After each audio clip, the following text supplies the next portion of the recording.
When Senator Cory Booker stepped into that confirmation hearing, he didn't waste a single second on pleasantries. He went straight for the jugular, forcing Pam Bondi to face the one question that millions of Americans have been asking for years: can we actually trust the Justice Department to stand with the people instead of protecting broken systems? This wasn't about political theater or sound bites. Booker's grilling was a test whether Bondi would commit to banning chokeholds, strengthening the fight against illegal guns, and holding law enforcement accountable. What followed wasn't just tense, it was revealing. Make every day, which charge to bring, which plea deal to offer, or what sentencing recommendation it makes. It's very important that local prosecutors understand that. Given this enormous discretion our legal system gives them, that they are best determined to make decisions about public safety. I'm very concerned that many people are starting to call for a time in our country where the Department of Justice should prosecute state and local prosecutors who exercise that prosecutorial discretion. As Attorney General, will you commit to respecting the autonomy of state and local prosecutors? Senator, we have to work together with state and local prosecutors. That's what I did my entire career. And if confirmed as Attorney General, I will continue to do that. They serve a vital function in our justice system. And you understand, like in my state, that sometimes they will decide not to go after certain low-level offenses in order to use their scarce resources to focus on the strategy of pursuing more dangerous people. Yes, Senator, I completely understand that. And those decisions shouldn't be politicized if they're part of a larger public safety strategy.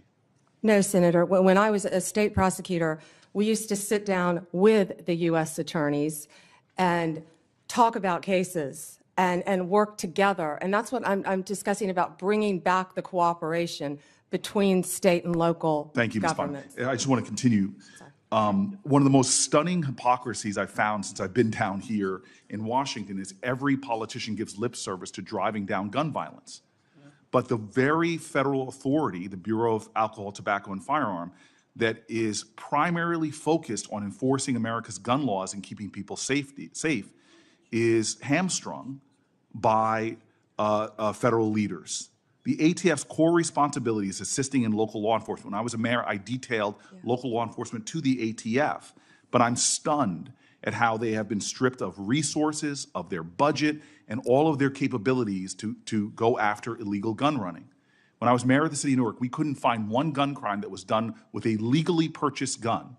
But when I turned to the ATF leader at that time told me in private, we don't have the resources, support, or legal ability to go after these crimes.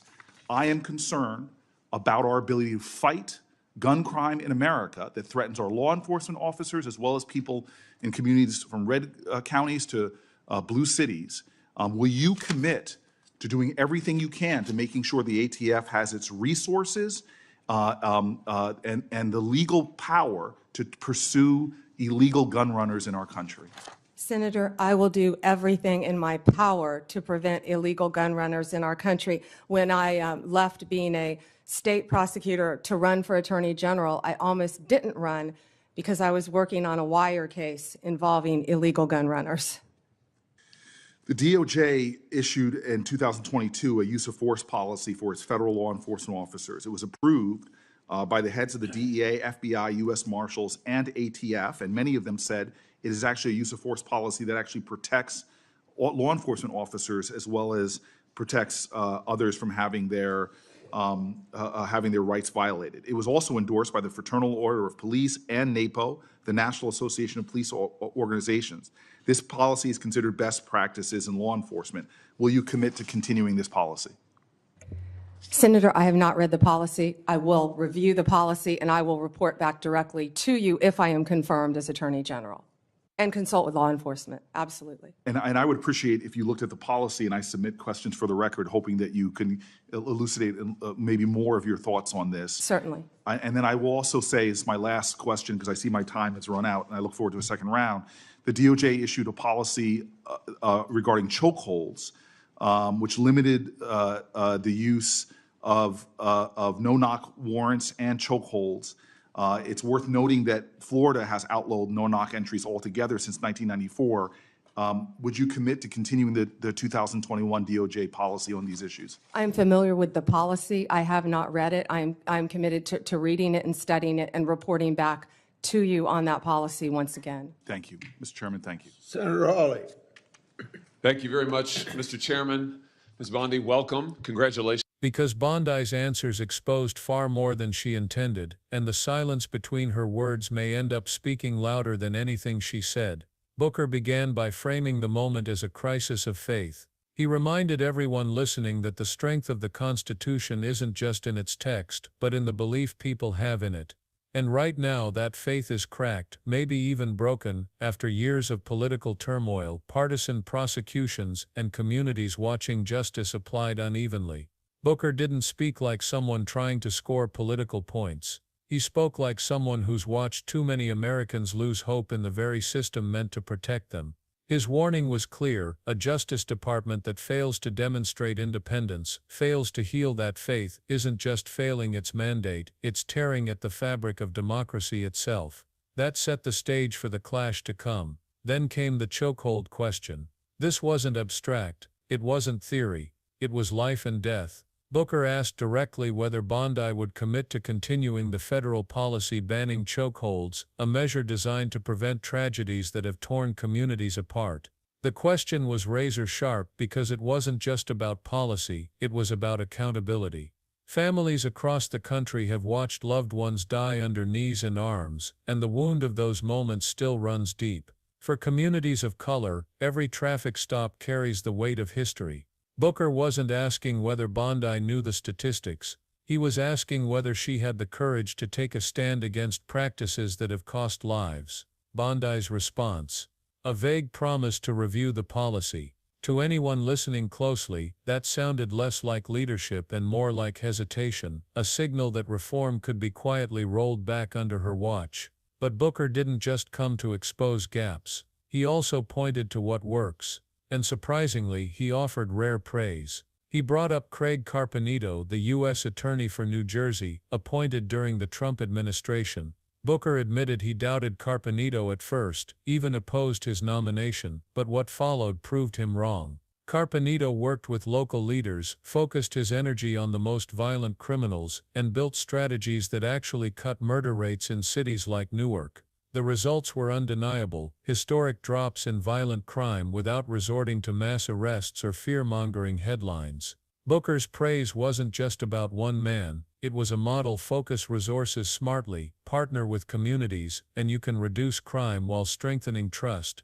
In other words, it's possible to be tough on violence without being blind to justice. The message hung in the air: would Bondi embrace that kind of strategy, or fall back into the old cycle of over-policing and under-delivering? That led into the question of prosecutorial discretion, something most Americans never think about, but that defines the justice system every single day. Local prosecutors decide which charges to bring, which cases to pursue, which plea deals to offer. Those decisions shape the entire criminal justice landscape. Booker warned against the growing calls for the Justice Department to override those local decisions. He asked Bondi directly, "Will you respect the autonomy of state and local prosecutors?" On the surface, Bondi agreed, saying cooperation was the key, not micromanagement. But for Booker, this wasn't just about respect, it was about resisting political pressure. Because once prosecutorial discretion is politicized, justice becomes a weapon, not a principle. Bondi's words sounded cooperative, but the question lingered: when push comes to shove, would she resist the temptation to politicize prosecutions, or cave to demands from those in power? From there, Booker shifted to an issue he knew personally: gun violence. As the former mayor of Newark, he lived it. He explained that nearly every gun crime in his city involved weapons that weren't purchased legally. The problem wasn't law-abiding citizens, it was illegal gun trafficking. And yet the very agency tasked with stopping that, the Bureau of Alcohol, Tobacco, Firearms and Explosives, was chronically underfunded, stripped of resources, and politically boxed in. Booker shared how ATF officials once told him they didn't have the tools or manpower to fight illegal gun running effectively. He pressed Bondi, would she commit to giving the ATF the backing it needs? Her answer was familiar: promises to do everything in her power. But promises in Washington can be slippery. Without real commitment, Booker warned, illegal gun runners will continue to flood communities with weapons, leaving families to deal with the fallout, while politicians argue over talking points. Then came a pivot that connected everything together, the DOJ's 2022 use of force policy. Booker reminded Bondi that this policy, approved by agencies like the FBI, DEA, and U.S. Marshals, wasn't radical. It was designed to protect officers and civilians alike, striking a balance between safety and accountability. It was even endorsed by police organizations, proving that reform and officer protection aren't mutually exclusive. Booker wanted to know, would Bondi uphold it, or weaken it in the name of law and order?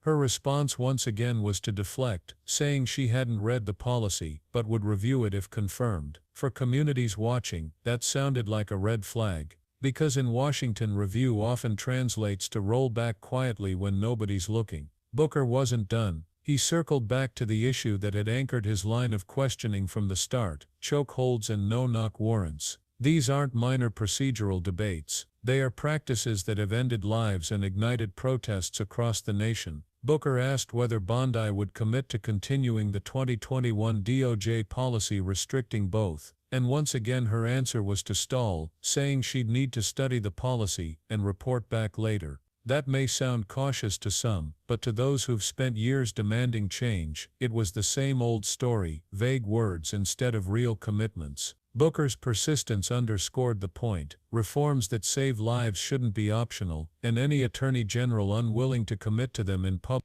sends a message all its own. By the time Booker's questioning wrapped up, the stakes were clear. This wasn't just a clash between two political figures. It was a snapshot of America's larger struggle: communities demanding safety and justice, leaders promising accountability but dodging firm commitments, and a Justice Department caught between independence and political influence. Booker highlighted both the failures and the possibilities. He showed that real strategies can reduce crime without breaking trust. He exposed the hollowness of empty promises. And he reminded everyone watching that silence and hesitation can be as telling as outright opposition. The bigger question left hanging was this: will the Department of Justice in the coming years stand firmly with communities crying out for accountability, or will it quietly slide back into old habits under the cover of technical reviews and cautious political language? Booker may not have gotten definitive answers that day, but he forced the conversation into the open, and that in itself revealed more than Bondi might have intended. So what do you think? Should the next Attorney General double down on reforms like banning chokeholds and empowering the ATF, or will Washington politics once again let those promises fade away? Drop your thoughts below, because this debate is far from over.